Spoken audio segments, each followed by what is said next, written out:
ورحمة الله وبركاته. الحمد لله نحمده ونستعينه ونستغفره ونعوذ بالله من شرور أنفسنا ومن سيئات أعمالنا. من يهده الله فلا مضل له ومن يضلل فلا هادي له. اللهم فصل وسلم وبارك وكرم وعظم ومجد وتكرم وتحنن على سيدنا محمد وعلى آله وصحبه أجمعين. سبحانك لا علم لنا إلا ما علمتنا إنك أنت العليم الحكيم. رب اشرح لي صدري ويسر لي أمري واحلل عقدة من لساني يفقه قولي. اللهم إني أعوذ بك من علم لا ينفع وعمل لا يرفع وقلب لا يخشع ودعوة لا يستجاب لها ولا حول ولا قوة إلا بالله العلي العظيم. Alhamdulillah, sore hari ini Allah memberikan kesempatan bagi kita bersama-sama untuk berkumpul, bersilaturahmi, untuk menjadi diri yang lebih manfaat kepada umat dengan mempelajari sejarah Nabi besar Muhammad sallallahu alaihi wasallam. Nabi Muhammad bersabda, al-khalqu kulluhum 'iyalullah fa ahabbahum ilallah anfa'uhum li'iyalih. Semua kita makhluk Allah ini, ciptaan Tuhan ini adalah keluarganya Allah. Nabi Muhammad tidak mengatakan al-muslimu, tapi Nabi Muhammad mengatakan al-khalqu. Artinya bukan hanya umat Islam saja, namun setiap makhluk yang diciptakan oleh Allah adalah iyalullah, keluarga Allah. Dan Allah katakan fa'ahabbahum ilallah, dan orang yang paling Allah cintai dari semua makhluknya adalah anfa'uhum li'iyalih, orang yang sangat memberikan manfaat bagi keluarganya Allah. Maka kita berkumpul bersama-sama di sore hari ini untuk mempelajari sosok manusia yang memberikan manfaat begitu luar biasa kepada umat, kepada ciptaan Allah, kepada makhluk Allah. Bayangkan, di dalam segala hal Nabi Muhammad mengajarkan. Bahkan mohon maaf, di dalam syariat Nabi Muhammad istinja saja dipelajari. Jangankan urusan ibadah di masjid, bagaimana bermuamalah yang baik, bahasa kitanya mah cebok aja diajarin bagaimana caranya. Oleh karena itu Nabi Muhammad membawa syariat yang begitu manfaat. Dari syariat-syariat yang dibawa oleh nabi-nabi sebelum Nabi Muhammad SAW. Semua nabi memiliki misi. Ada Nabi Isa alaihi salatu wassalam, ada Nabi Musa alaihi salatu wassalam, ada Nabi Sulaiman, ada Nabi Daud, ada Nabi Ismail, ada Nabi Ishaq, ada Nabi Ibrahim alaihi salatu wassalam, ayah kepada para nabi. Mereka semua membawa misi, dan Nabi Muhammad menyempurnakan agama yang sudah Allah berikan kepada para nabi. Kata Allah di dalam Al-Quran, al-yawma akmaltu lakum dinakum. Pada saat ini aku sempurnakan agama yang memang sudah sebelumnya dibawa oleh para nabi-nabi sebelum Nabi Muhammad. Nabi Isa dengan Injilnya, Nabi Musa dengan Tauratnya, dan dengan Zaburnya, dan dengan suhuf para anbiya sebelum Nabi Muhammad SAW. Tapi disempurnakan oleh Nabi Muhammad SAW. Disempurnakan dengan akhlak yang begitu istimewa, menunjukkan kepada kita bahwa yang diperjuangkan Nabi Muhammad bukan hanya dari sifat kemanusiaan saja, bukan hanya urusan duniawi saja, tapi dunia dan akhirat. Makanya kita diminta berdoa kepada Allah, Rabbana atina fid dunya wa fil akhirati hasanah wa qina adzabannar. Dan saya ingin memberikan pesan kepada sahabat-sahabat saya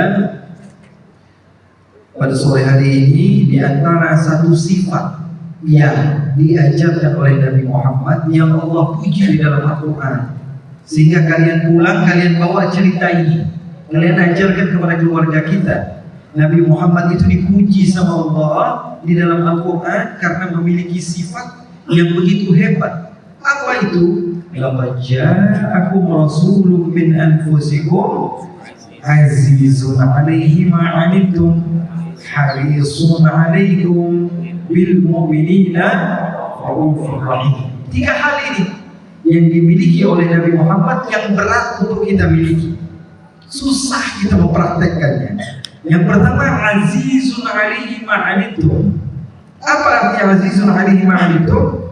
Kalau yang bermaksiat orang lain, yang sedih Nabi Muhammad.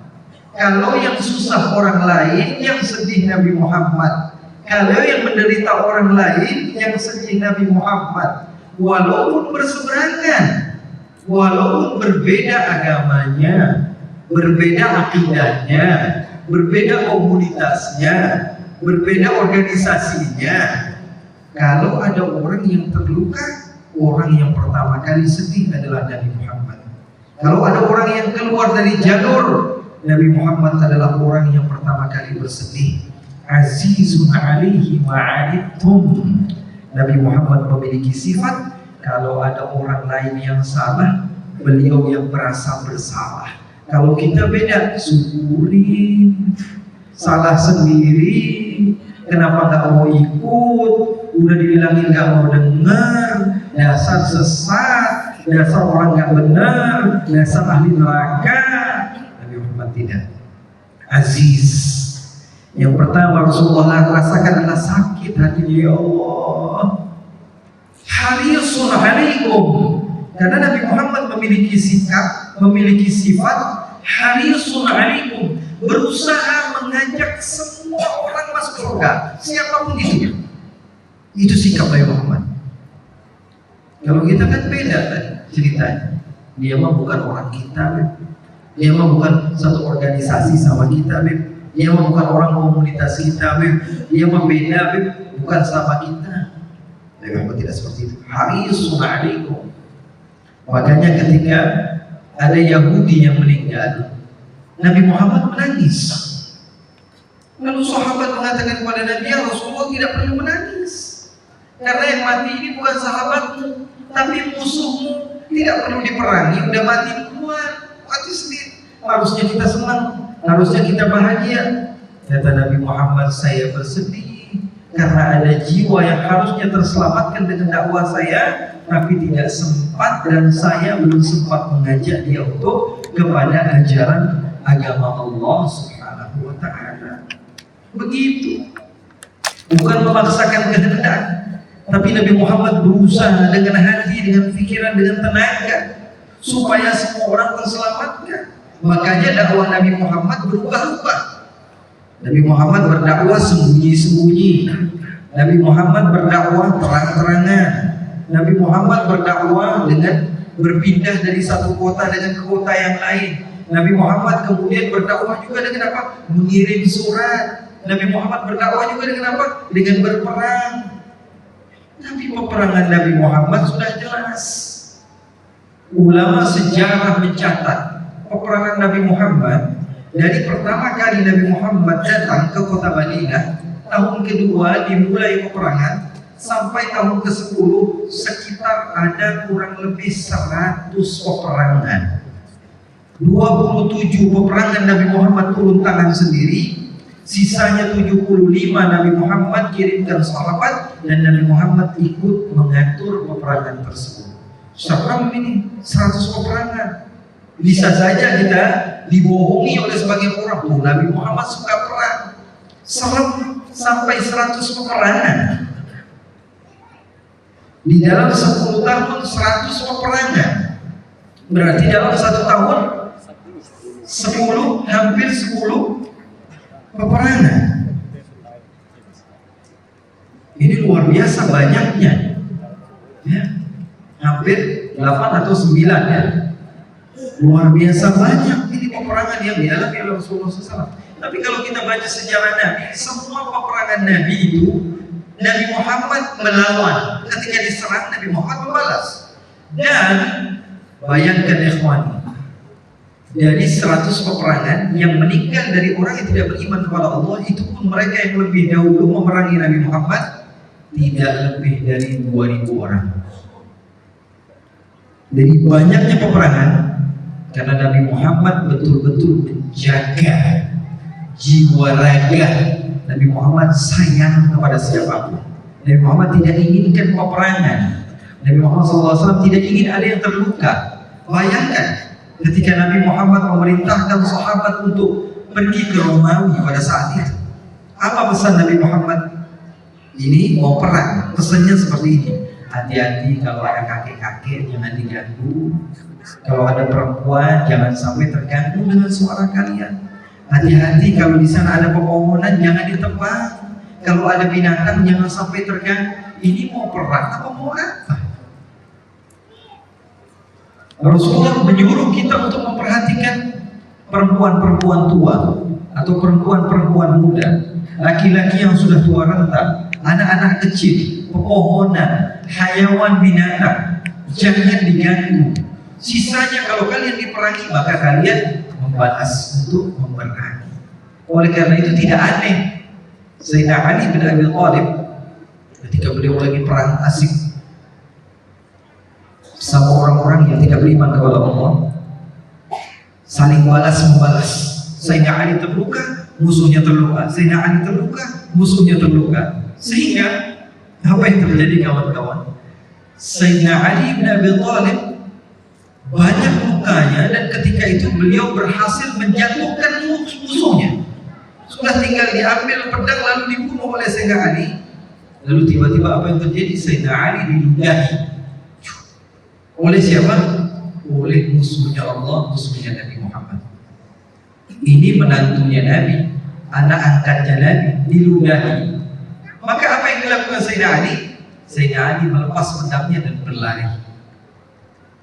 Lalu orang yang tidak beriman kepada Allah ini bingung. Wahai Ali, kamu tinggal membunuh saya saja, kenapa kamu tidak bunuh? Apa yang terjadi? Apa kata beliau? Ini pesan.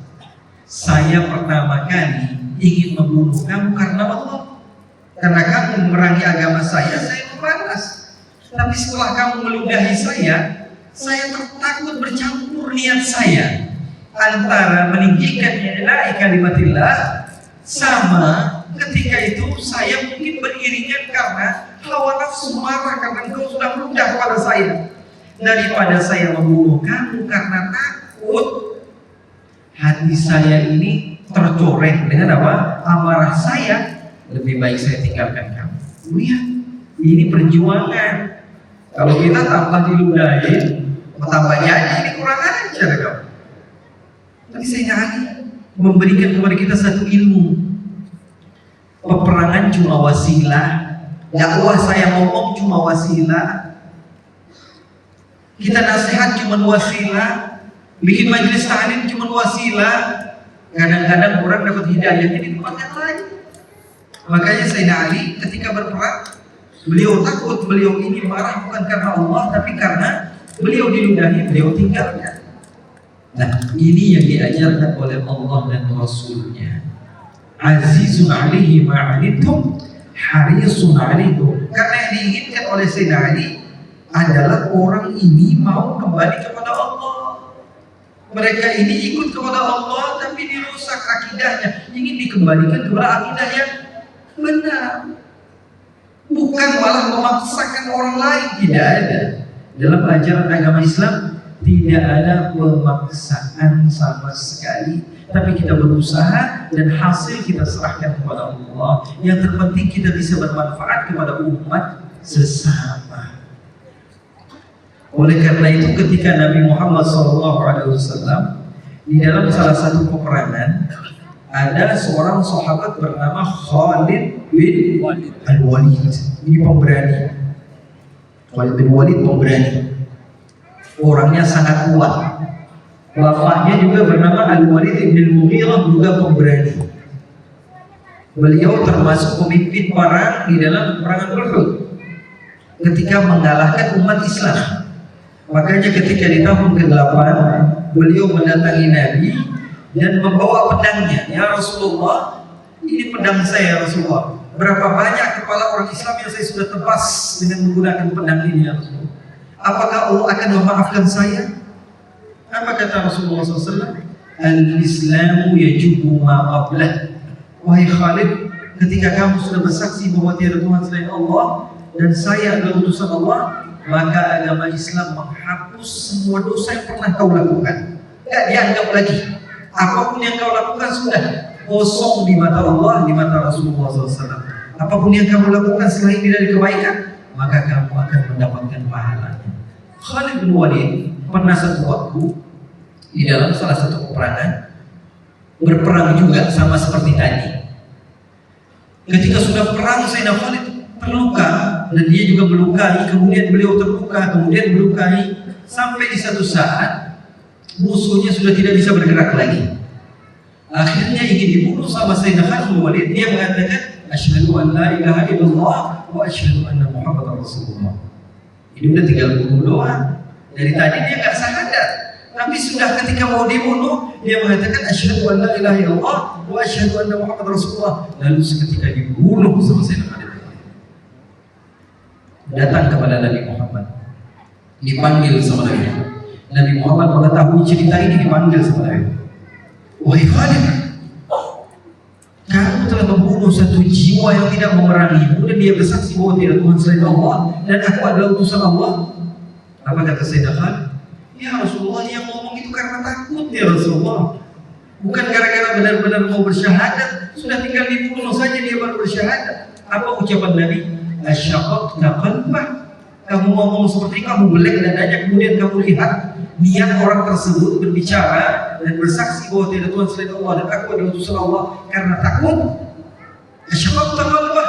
Diulang-ulang sama Nabi sampai 3 kali. Apakah kamu belah dadanya? Kamu melihat hatinya? Apakah kamu belah dadanya? Kemudian kamu lihat niatnya? Kemudian Nabi Muhammad mengangkat tangannya dan mengatakan, Allahumma inni abra'u mimma fa'ala Khalid. Ya Allah, saya nggak ikut-ikutan ya Allah. Urusan ini antara engkau dan Khalid ya Allah. Saya nggak ikut-ikutan ya Allah. Takut kepada murkanya Allah. Karena Nabi Muhammad perang bukan buat perang. Itu cuma sarana di dalam berdakwah di jalan Allah Subhanahu wa Ta'ala. Dan itu pun banyak sekali syaratnya di dalam ajaran Islam. Kalau sekarang mungkin sudah tidak ada harganya lagi nyawa. Kita dengar saudara kita meninggal, dapat kabar lagi sudah 15.000, sudah 20.000, sudah la haula wala quwwata illa billah. Full di semua dakwah Rasulullah SAW di dalam jihadnya kurang dari 2.000 orang. Itu pun yang menyerang Nabi Muhammad SAW. Karena Nabi Muhammad di antara dakwahnya yang paling dijaga oleh agama Islam adalah nyawa. Jangan sampai ada nyawa yang hilang. Kedua, jangan sampai ada nyawa yang hilang sebelum menyaksikan bahwa tiada Tuhan selain Allah. Makanya saya teringat ada guru daripada guru-guru kami bernama Syekh Mutawalli Asy'arawi. Ketika itu beliau melihat ada orang yang baru hijrah. Baru hijrah ini biasanya apa? Semangatnya untuk berjuang luar biasa hebat. Kadang-kadang nggak tahu caranya, belum tentu benar. Dipanggil sama Syekh, anakku sini kau, lagi ngapain? Oh saya lagi baca hadis Syekh, saya lagi belajar, saya mau hafal saya. Kata Syekh Mutawalli, nah saya mau tanya. Ini Syekh dekat kepada anak-anak muda, dia pengen nanya. Anakku ini masjid besar, dan masjid di tengah kota Kairo di Mesir. Di samping masjid kita ini ada klub malam, tempat orang bikin party dan lain sebagainya. Banyak orang minum minuman keras, banyak orang berzina, banyak orang yang melakukan dosa. Menurut kamu, ada masukan atau tidak kepada saya pendakwah Bagaimana cara saya mendakwahi mereka? Apa kata anak muda itu? Gampang Syekh. Gampang bagaimana? Bom aja kelar urusannya Syekh. Bom kata Syekh. Kamu dengan mudah mengatakan iya karena mereka ini bermaksiat kepada Allah, tidak ikut aturan Allah.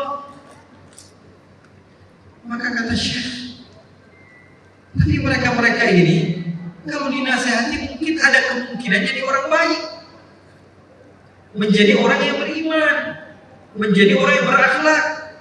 Kata anak muda ini, nggak ada cara lain Syekh, kayaknya bumi hapuskan mereka sehingga penyakitnya hilang. Kalau kita nasihatin satu-satu itu pun kalau ada yang dengar, kalau dia balik lagi, akhirnya ngajak orang lagi, yang rusak semakin banyak. Mending kita habisin sekali. Syekh dengan cerdas, dengan pintar mengatakan, wahai anakku, kalau mereka meninggal, berarti mereka semuanya meninggal dalam keadaan su'ul khatimah, meninggalnya dalam keadaan buruk. Kalau meninggal dalam keadaan buruk, tempatnya di neraka. Kata Syekh, setan pengen manusia masuk surga atau masuk neraka? Masuk neraka. Kalau kamu bom, mereka ini masuk surga atau masuk neraka? Masuk neraka. Terus bedanya kamu sama setan apa? Bedanya kamu sama setan apa? Kalau kamu merasa kamu dalam kebenaran, ajak orang lain dengan akhlak, dengan kebenaran. Karena kalau orang dalam keadaan kebenaran, nggak mungkin malu. Apalagi untuk menghabisi orang lain. Itu bukan manhaj Nabi Muhammad. Manhaj Nabi Muhammad azizun alaihi ma'anittum. Nabi Muhammad yang sedih kalau ada orang yang bersalah. Nabi Muhammad yang menangis kalau ada orang yang menyeleweng dari ajaran-ajaran Allah Subhanahu wa taala. Makanya Nabi Muhammad katakan, sampai kepadaku amaliyah umatku pada hari Senin dan Kamis. Kalau saya dapati mereka melakukan kebaikan, saya bersyukur kepada Allah. Kalau saya mendapati mereka itu dalam keadaan yang buruk, saya minta ampunkan kepada Allah. Makanya kalau kita melakukan kebaikan sampai kepada Nabi dan Nabi Muhammad bahagia, karena Nabi Muhammad memiliki sifat harisun alaikum. Kalau kita melakukan maksiat kepada Allah sampai kepada Nabi Muhammad, karena apa? Karena Nabi Muhammad SAW azizun alaihi ma'anittum. Oleh karena itu, ikhwani yang dimuliakan oleh Allah Subhanahu wa taala, dengan momen perayaan Maulid Nabi seperti ini, kita harus mengenal Nabi, harus mengenal kita ini nggak mati-matian cintanya sama seperti sahabat. Kenapa? Karena kita belum mengenal Nabi. Andai kita mau mengenal Nabi Muhammad, bagaimana kelahiran Nabi Muhammad, bagaimana dewasanya Nabi Muhammad, bagaimana dakwahnya Nabi Muhammad, bagaimana mengajarnya Nabi Muhammad, bagaimana akhlaknya Nabi Muhammad, bagaimana sifatnya Nabi Muhammad, tentu kita akan cinta. Karena tak kenal maka tak sayang. Kita ini salah kadang-kadang, salah media. Kita dengar Nabi Muhammad dari orang lain, dari orang yang benci kepada Nabi Muhammad atau orang yang tidak kenal kepada Nabi Muhammad, sehingga kita nggak tahu ini Nabi Muhammad ini seperti apa sih. Yang sampai kepada kita adalah kebohongan dan kedustaan, sehingga wajar kalau kita tidak betul-betul cinta kepada Nabi Muhammad. Maklum, ada orang yang berani gambar Nabi Muhammad. Yang salah siapa? Kita. Kurang mengenalkan Nabi Muhammad kepada mereka, sehingga mereka mengenal Nabi Muhammad dari lidah-lidah orang lain yang tidak bertanggung jawab. Paham atau tidak? Ya. Mudah-mudahan kita diberikan keberkahan oleh Allah dengan perkumpulan kita ini pada sore hari ini. Waktunya sebentar banget. Sudah tidak terasa hampir habis maghrib baru 25 menit ya. Kita sholat maghrib berjamaah. Insya Allah kita akan lanjutkan setelahnya sedikit. Insya Allah. Silakan. Hasan. Yang dimuliakan oleh Allah Subhanahu wa taala, itu yang saya ingin tekankan kepada ikhwan semua yang hadir pada sore hari ini, bahwa di antara sifat Nabi Muhammad adalah azizun alaihi ma'anittum, harisun alaikum bil mu'minina raufur rahim. Nabi Muhammad memiliki sifat kasih sayang yang luar biasa. Bukan hanya kepada sahabat, bukan hanya kepada keluarga, bahkan kepada musuh sekalipun. Sehingga Nabi Muhammad diakui oleh musuh-musuhnya bahwa beliau adalah al-amin, as-sadiq, al-masduq. Salah seorang di antara mereka bernama Thumamah bin Uthal, musuh Nabi, musuh sah. Sehingga apa yang dilakukan oleh Nabi, beliau ini diikat di masjidnya Nabi Muhammad, ya, ditawan, kemudian diikatnya di mana?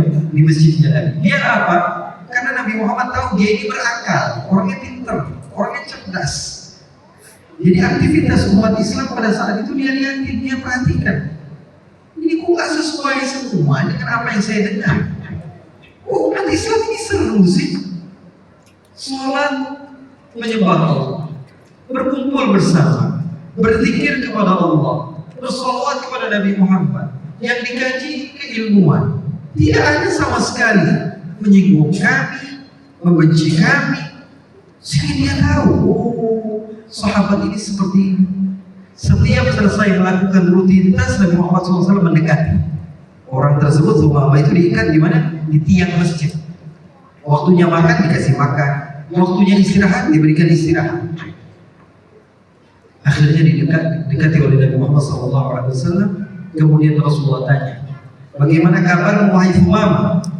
Jawabannya singkat, itu tun'im ala syakir, wa in taqtul dzalimi. Wahai Muhammad, kalau kamu bunuh saya ini orang hebat. Maksudnya apa? Sayang kalau orang kayak saya ini dibunuh. Saya orang hebat, orang cerdas, orang pintar, orang yang berpengaruh. Sehingga beliau mengatakan, in taqtul dzalimi. Kalau kamu bunuh saya, sayang orang kayak saya ini dibunuh. Wa in tun'im ala syakir. Kalau kamu berlaku baik kepada saya, maka kamu gak salah orang. Kamu berlaku baik kepada orang yang tepat. Rasulullah SAW biarkan. Keesokan hari begitu lagi, ditanya bagaimana kabar wahai Thumamah? Jawabannya sama. Kalau kamu bunuh saya, sayang orang kayak saya dibunuh. Kalau kamu berlaku baik kepada saya, kamu benar orangnya, tidak salah orangnya. Saya adalah orang yang tahu diri. Hari ketiga juga seperti itu, sehingga Nabi Muhammad bebaskan. Ketika dilepaskan ikatannya, dia mengatakan asyhadu an la ilaha illallah wa asyhadu annaka rasulullah. Kemudian beliau bersuci, kemudian bersaksi bahwa tiada Tuhan selain Allah. Begitu cara dakwah Nabi Muhammad, tidak memaksakan.